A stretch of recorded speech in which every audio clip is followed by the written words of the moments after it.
boss or a coworker. So think of what's being threatened isn't just physically violent. So where's the real conflict? Is it internal? Or is it outside of you? What's the answer? Which is it? Both, right? It can be both inside and outside. And you folks can probably appreciate this. I don't know too many people who internally are messed up, who externally deal with conflict very well. And if they do, usually it's, you can't hide crazy for too long, right? It will come out at some point. So, we have to understand, when we start getting to the point to where there is conflict, everyone thinks that their stuff is just as important to them as your stuff is to you. And what happens is when we feel threatened, we start to externalize and we start to kind of hunker down on our own stuff. And sometimes we fight just to protect our own perspective of things. Speaking of perspective, interesting little cartoon here. You have the gal in the burqa and the bikini-clad gal, and they're both kind of thinking the same things, but from a different cultural perspective. The bikini-clad gal is thinking everything covered but her eyes. What a cruel male-dominated society they're coming from. Right? Thinking that, hey, she's got to cover herself up, and that suppression shouldn't have to do that. And the Muslim gal is thinking just the opposite. Nothing covered but her eyes. What a cruel male-dominated culture. Meaning, hey, you're being exploited by this male-dominated culture. So it's interesting, whether you believe in one side or the other isn't my point.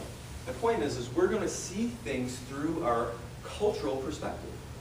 And when I say cultural perspective, let's qualify that a little bit. I'm not just talking a different religion or you live in a different country or anything like that. Any group of people has a culture. You remember the holidays? You went over to your in-laws' house? Different culture. Maybe you're a Michigan State fan. You're a Michigan fan. Different culture. Groups of people develop their own relative values. Something that you might feel is very important, but maybe I don't. So we start to look through the world through these filters, and then we forget that there's a filter. And then we start to fight over it. Right? Oversimplifying a more complicated problem. That's at the base of it. So we have to be able to separate the person's life value from their actions, behaviors, and relative beliefs. It's hard. But in order to start the process, we have to be the eye of the storm. It always freaks me out when I look at this picture. This is Katrina, if you were wondering, right? So this is a real picture of that hurricane. It just looks fierce to me. But you notice in all these storms, there's always that eye of the storm. It's not about avoiding the storm always. Avoid it if you can. But a lot of storms you can't avoid in life.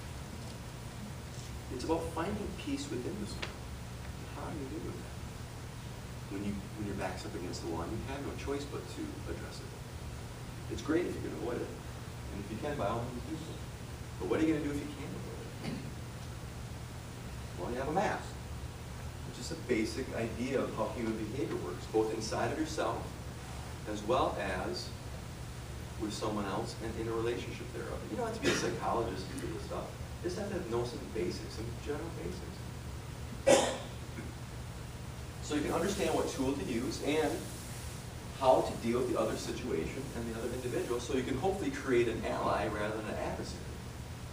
Even if you get them to comply or come around to do what you want to do. Because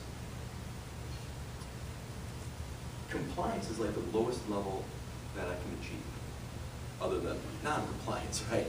And sometimes compliance is all you can get, and that's fine. But if I can inspire from compliance, or you might get, oh, I don't know, cooperation, cooperation, you might get collaboration, you start talking. In collaboration, you might get some type of cohesion where you're starting to feel connected.